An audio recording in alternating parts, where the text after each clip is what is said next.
The NBA playoffs are officially here. At least for you guys. I still have 2 days. I'm recording this on a Thursday. But for you guys, enjoy the games today because it should be fun.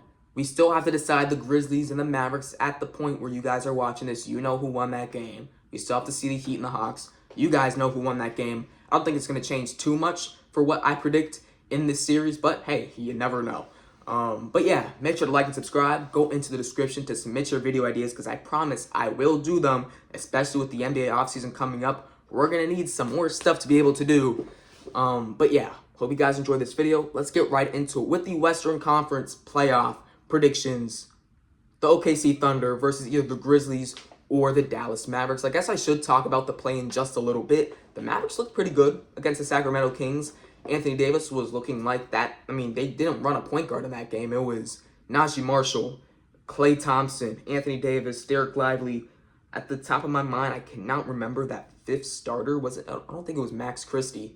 I don't know. Who was the fifth starter for that team? It was, PJ Washington, of course. They didn't run a true point guard, so Anthony Davis took like kind of the point guard reins in that game. He had a nice lob pass to Derek Lively at one point. But yeah, he didn't really impact his game too much scoring. Was really good defensively. Like I said before, showed some playmaking aspects as well. But what Derek Lively was able to do, Klay Thompson, going back to old Klay Thompson, Najee Marshall looking really good in that first quarter. And then Brandon Williams, what he's been able to do in the later parts of the season, just popping off for like 17, 18 points in that game, showing that he has some true point guard abilities for this Mavericks team going to next year when Kyrie Irving is going to be out. So the Mavericks looked pretty good. The Grizzlies also looked pretty good. I really thought they should have had that game. Some mental mistakes from that inbound pass, of course. And then Scottie Pippen Jr. missing the free throw that would have tied the game earlier. But yeah, should be a good game. I would probably go Grizzlies in that game. But no matter what, give me the Thunder. I'm going Thunder in 5 over either the Grizzlies or the Dallas Mavericks. They should maybe take one game. But other than that, this Thunder team's been too consistent over the regular season. I'm for sure taking them over the Grizzlies or the Dallas Mavericks. Now for the second round, there's definitely some more questions. The Denver Nuggets and the Los Angeles Clippers. This year, the Nuggets really up and down, considered from what we've seen from them in the past. Obviously, starting off before the season, losing a Kentavious Caldwell-Pope, one of the glue pieces for that team, who played on both sides of the ball, who was able to shoot. He was able to shoot that ball. Not doing too much for the Magic so far this year, but who knows? We'll see what happens.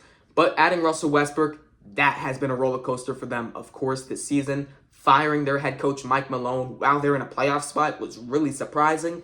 And then some inconsistent play from some of their top guys where they might have to make some changes during the offseason. Jokic, obviously, he's going to be Jokic. I believe he's the best player in the NBA. I believe he should be the MVP once again this year. But the pieces around him have been pretty questionable, to say the least, so far this year. Now for the Los Angeles Clippers, been sort of the opposite, I would say. I'm not going to say they have been elites, like to the highest of levels this season, but Norman Powell has stepped up and became that guy for the Clippers. James Harden has been so much better than what he was last year for this Clippers team, being the system. Kawhi Leonard, when he came in later in the season, he's really stepped his game up and shown that he can maybe be that Kawhi Leonard of old, where we could see this Clippers team take this series. Now, I've been really back and forth, and I think when you have Zubac guarding Jokic, there's going to be some question because Jokic is just that good. But when you look at the perimeter talent for the Denver Nuggets, and it really just being Jamal Murray. Now, Christian Brown's not bad. He's not going to be a guy where you say, hey, Christian Brown, go create your own shot. We need a bucket. He's just not going to be that guy. Same thing with Michael Porter Jr. He's your floor spacer, but he's not going to mink you on the perimeter. So with those guys not being perimeter threats and you really only having Jamal Murray, when you look at what the Clippers can bring on the defensive side of the basketball, with Chris Dunn, who's going to get that Jamal Murray assignment, and then a Kawhi Leonard, and then a James Harden, who are going to be able to lay a little bit lower on the defensive side of the ball because they're not going to have to guard a high-octane perimeter threat, maybe we could see a really solid offensive series from a James Harden, from a Kawhi Leonard, and them really asserting themselves on the offensive side of the ball because they can kind of take it easy on the defensive side of the ball. Hey, Chris Dunn, go be that dog we know you were the whole season. Go be that possible defensive team member that you have been all this whole season. And go match against Jamal Murray. Zubac is going to do as much as he possibly can against Jokic. It's not going to be enough because he's Jokic. But Chris Dunn, go get Jamal Murray. Jokic is going to Jokic. And then we just have to do our job on the offensive side of the ball. And I think we can win this series. I'm saying we as Clippers because I'm talking in terms of what someone on this team would say. But I think I'm going to go the upset here with the Los Angeles Clippers. I don't think this series can go 7 games because if it goes 7 games, I'm going the Denver Nuggets. But if it goes 6 games, and that last game is in the Intuit Dome, with the wall, with all the apparently new fans that this Clippers team has got, with the pride that Kawhi Leonard and James Harden have for this new team, should be very fun. I guess our first upset of this video, picking the Clippers over the Nuggets. I think the Clippers can do it, and I think we're going to see some pretty big changes in the offseason for the Denver Nuggets. Would not be surprised if one of or both of Michael Porter Jr. and Aaron Gordon get moved if they are beat in the first round. Next up, we have the Lakers and the Minnesota Timberwolves. We know that the history that this one guy on the Lakers has with this Timberwolves team in Luka Doncic, what he was able to do against them last season, that was nasty. But other than that, they have this other guy on the team named LeBron James, who has been the best Robin in the NBA and who will continue to be the best Robin during the NBA playoffs. That's at least what Stephen A. Smith thinks. But yeah, when you have Luka and you have LeBron and you have what they're able to do on the offensive side of the basketball, Dorian Finney-Smith has been one of my favorite pickups this year. What he's been able to do, knowing where exactly Luka Doncic wants him to be. Hey, if Luka is going to go ahead and do that little low pickup he does in the high post, I know I have to be in that corner because the jump shot's going to be there in my pocket every single time. Now, other guys, they're going to have some more shooters on that team, especially if they want to go deeper in the playoffs, maybe next year. But who knows? Maybe Dalton Connect can step up. Maybe it's a Bronny James. Obviously, that's not for this year, though. And then, obviously, Austin Reeves. What he's been able to do, putting the offense on his back when Luka Doncic or LeBron James hasn't been there this season. Well, he's been able to win them games almost single-handedly this season. Austin Reeves has been one of the best players in the NBA. He's going to be a guy that can maybe make an all-star team next year as well. I'm going to go Lakers over the Timberwolves. Again, something similar to what we've seen in the Clippers versus Nuggets series, in my opinion, when you look at who the Timberwolves have as perimeter threats. I know last year they were able to get the job done with a Anthony Edwards because you had the reliability of the offensive guy in Karl Anthony Towns down there too. But now it's Julius Randle. And we've seen Julius Randle play in the playoffs before. It's not been pretty. So when we're able to focus our defensive efforts on an Anthony Edwards, say, hey, Julius Randle, go ahead and ball out because we haven't seen you been able to do that in the playoffs throughout your whole career. I think we could see this Lakers team go ahead, take the victory. Am I going to go Lakers in 5 or I'm going to go Lakers in 6? I think I'm probably going to go Lakers in 6 games. Should be, like I said before, a solid series. But you got Luka. The Timberwolves are his sons. Luka's the daddy. And you got the greatest player of all time in LeBron James. Should be enough said. Next up, we have the Rockets and the Golden State Warriors. The 7 seed, a 67% chance to beat the 2 seed in the first round. I agree. Give me the Warriors in this series. Honestly, I'm thinking pretty high of them. Warriors in 5 over the Houston Rockets. Basically comes down to what is the offense of the Rockets going to look like in the series. We know we have Alperen Sengun. Draymond's going to get that assignment. And I think Sengun can have a pretty solid offensive series. But other than that, do we really trust a Jalen Green to step up 24 points per game on high efficiency during the series? Because I don't. I don't think he could do that. And then other than that, who do we have? We have Fred VanVleet. He's shown some playoff prowess in the past.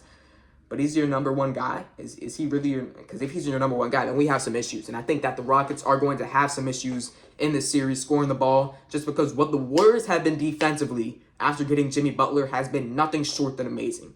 Draymond Green should probably be the defensive player of the year. The influence that Jimmy Butler has instilled into this Warriors team to be a hustle team, get to the free throw line, play some really good defense, that should not go unnoticed. Warriors over the Rockets in 5 games. I'm feeling pretty confident about that as well. I think the Warriors will get the job done, and they're going to reach the Los Angeles Lakers in round 2. Next up, we have Cavs in the winner of Hawks and Heat. I think the Heat will win that game in the second leg of the play-in tournament. Trae Young, really a bad end to that game against the Orlando Magic, just throwing a fit, doing whatever he was doing against the referees. It just wasn't a good look. For sure I'm going to take the Heat over the Cavs. But when it comes to the playoff series, give me the Cavs or Heat over the Hawks, but in the playoff series, give me the Cavs over the Heat. I'm going to say 5 games. In the past, we've seen some of these Cavs players kind of falter in the playoffs. Last year, Darius Garland, not the best. Same thing with Evan Mobley, Jarrett Allen at times. But I think what Kenny Atkins has been able to do with this team during the regular season, I think it's something we can see translate into the postseason where these guys don't short-come during the playoffs. They're going to do what they have to do. Maybe when it comes later into the playoffs and we see them fall short, it could be for that reason. But right now, they should not lose to this Miami Heat team. He could for sure take a game. I mean, you have one of the greatest coaches of all time in their Spoelstra. Tyler Hero just dropped 38 points in that playing game against the Chicago Bulls. And then Bam Adebayo, who knows? Maybe he could bring you 30. Maybe he could bring you 12. You never know. So I think the Heat could take one game, but other than that, Cavs in 5. Next up, we have the Pacers and the Milwaukee Bucks. 65% of fans think the Bucks will beat the Pacers. Okay. Damian Lillard's going to be out. I'm assuming the first 2 games. It said the start of the playoff series. And if the first 2 games are both in Indiana, I doubt he plays because they would be 2 days apart from each other. But yeah, he had the shoulder blood clot issue or whatnot. And I think defensively for the Pacers, we're able to fully put our focus on Giannis Antetokounmpo without Damian Lillard being there. And if they're able to do that, also perform well on the offensive side of the ball, the Pacers should win this game. You know, it's pretty easy, or I'm not going to say it's easy, but when you have a guy like Damian Lillard not being in that game plan for the first 2 games, and you think, we only have to stop one of the greatest players of all time, not 2 of the greatest players of all time, then you have an advantage, and that's what the Indiana Pacers are going to be able to do. Give me Pacers in 6 over the Milwaukee Bucks. I think the Bucks could also go into some questions during this offseason, but basically my standpoint on that series is if we don't have to worry about Damian Lillard throughout those first 2 games and we're able to get the job done, I'm not worried. Give me Pacers in 6. Next up, we have the New York Knicks versus the Detroit Pistons. I think this should be like a rough, grinded out type of game. I know the Knicks haven't really been that defensive team they have been last year, even with adding in Mikal Bridges. I think that they should still, or this series should still be a really slow-moving, slow-paced type of series. Cade Cunningham has killed the New York Knicks during the regular season, and maybe we could continue to see that. Can OG or Mikal step it up against him? Josh Hart as well. I don't think they're going to do it enough.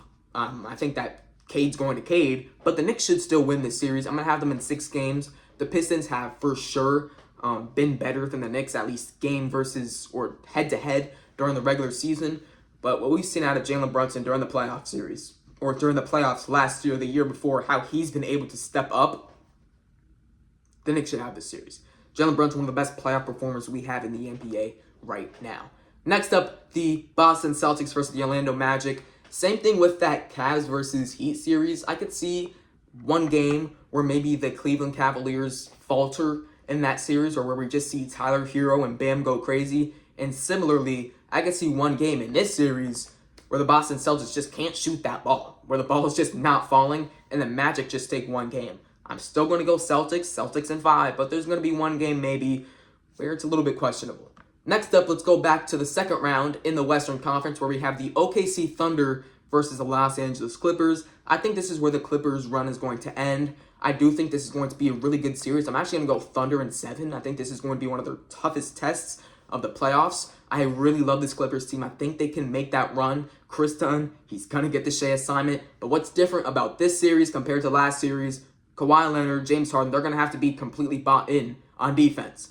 Because we're not going against Peyton Watson. We're not going against Christian Brown, who's not a bad player by any means on the offensive side of the ball. But we're not going against Pickett, Peyton Watson. We're going against J-Dub, who can score that basketball. Aaron Wiggins, who can score that basketball. Isaiah Joe, who can score that basketball. So when James Harden and Kawhi Leonard have to be fully bought in on the defensive side of the ball, is their offense going to diminish at all? I think there is a good chance it does, especially when they're both in their mid-30s at this point in their career. Give me Thunder in 7. Should be a really, really fun series to watch. But at the end of the day, the continuity that team has, the perimeter threats that team has, and then when you have Chet Holmgren, Isaiah Hartenstein as the 2 guys down low, they should win that series. Next up, we have the matchup of the playoffs, the Los Angeles Lakers versus the Golden State Warriors. Jimmy, Steph, Luka, Bron. How will this series play out? First, looking for the Lakers. They recently lost to the Warriors. With the new teams, the Warriors are 1-0 against Luka Doncic on the Lakers, and with Jimmy Butler on the Warriors. But yeah, this should be a really good series. I really think it could go either way, and I think whoever I pick, it's going to be in 7 games. But yeah, defensively, what are the Lakers going to do against a Stephen Curry?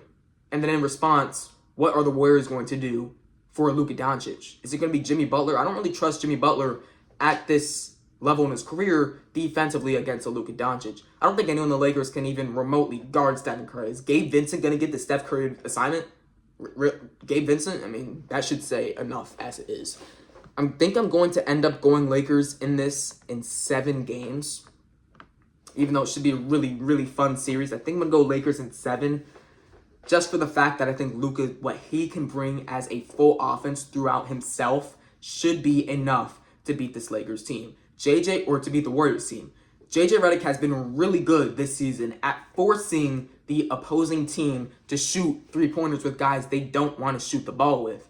When you look at this Warriors team, apart from Steph Curry, what's Buddy Hield going to be this series? But apart from Steph Curry, if we can get Jimmy Butler shooting threes, even though it is playoff Jimmy, if we can get Jimmy Butler shooting consistent threes, if we can get Draymond Green shooting threes, Kuminga probably is not even going to play, but if we can get Kuminga shooting threes, Gary Payton, guys we don't care about on the perimeter, just shooting threes, and the Lakers are able to grab rebounds, are able to get what they have to get done on the offensive side of the ball, I think they can win this series. I also think Steve Kerr's smarter than that. Same thing with Jimmy Butler. Against the Grizzlies, he knew when he wanted to shoot that 3. He knew when he wanted to get in that lane.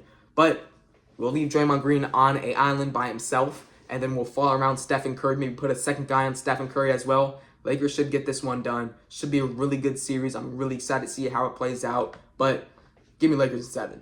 Next up, Eastern Conference, we're going to have the Cavs and the Indiana Pacers. I'm going to take the Cavs in this one. I think the Pacers have a really good season, but at the end of the day, the Cavs just too talented. Kenny Atkinson, what he's been able to bring in. First of all, he's the coach of the year. Don't get it mixed up. He is the coach of the year. What Kenny Atkinson's been able to bring to this Cleveland Cavaliers team in terms of consistency and continuity this year, I'm not worried about them against the Indiana Pacers. No matter how good the Pacers have been on both sides of the ball this season, with Tyrese Halliburton, with Pascal Siakam, and maybe even the emergence of an Andrew Nembhard this playoffs like he did last year, I'm not worried. Give me Cavs in 6 games. Then we have the Knicks and the Celtics.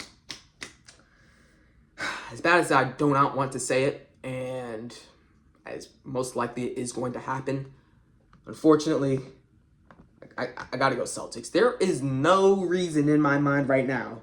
I have zero reasoning why I believe that the New York Knicks can beat this Celtics team in a playoff series.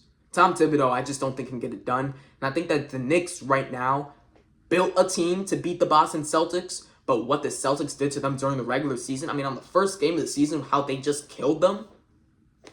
How am I going to pick the Knicks? You got a Mikal Bridges, you got a OG Anunoby to match up against the Jays and Jaylen Brown and Jason Tatum. I just don't think it's enough, unfortunately. We'll see who gets that Brunson assignment. It'll probably be Jaylen Brown. I think they're going to want to get some more size on Brunson, maybe apart from like a Drew Holiday or Derek White. So maybe Jaylen Brown gets the Brunson assignment come playoff time. But yeah, the Celtics team, they're just on a whole nother level in terms of what they can bring during the playoffs. And I just don't think the Knicks are going to be able to match that, unfortunately. We're not going to see all 3 guys in terms of Bridges, OG, and Josh Hart on the wing. We're not going to see all of those guys be consistent in this series. And that's just going to be the fact. And when all those guys, and if one of those guys are not consistent from the 3-point line, and the Celtics are able to get out, run, get open 3-pointers, the Knicks are just not going to be able to win that series. Give me the Celtics over the Knicks in 5 games. Now we have the Western Conference Finals in the OKC Thunder and the Los Angeles Lakers. As much as I want to say the Los Angeles Lakers in this series, because I'm a Lakers fan, I just can't go in my right mind. I just can't do it. Thunder in 7 games over the Lakers. Like I said before, JJ Redick is solid at having the guys he wants to shoot threes. The Thunder are not one of those teams. Chet Holmgren can spread that floor. Isaiah Joe off the bench, Aaron Wiggins off the bench, what Caruso can bring on the defensive side of the ball. I think Aaron Wiggins and Isaiah Joe are probably two of the top 4 or 5 best role players in the NBA. I think if they go to different teams, maybe they could see 15, 16, 17 plus points per game. I'm that high on those two guys. And even though 39% of fans think the Lakers are going to win this game or win this series, I just have to go with the Thunder. The Lakers have been pretty solid against them in the last couple of regular seasons. But, yeah, I just got to go Thunder. I picked them in the beginning of the season. I'm going to continue to say the Thunder have the best chance to get out of the Western Conference. Now in the Eastern Conference, we have the Cavs and the Celtics. Unfortunately for the Cleveland Cavaliers, I'm going to go Celtics in 6. Unfortunately for the Cleveland Cavaliers, there's just something implanted in my mind from last year that these guys were just not able to get the job done. Or some of the guys were not able to get the job done. Donovan Mitchell can be your 1A, number 1 scorer, go get us a bucket type of guy for this Cleveland Cavaliers team.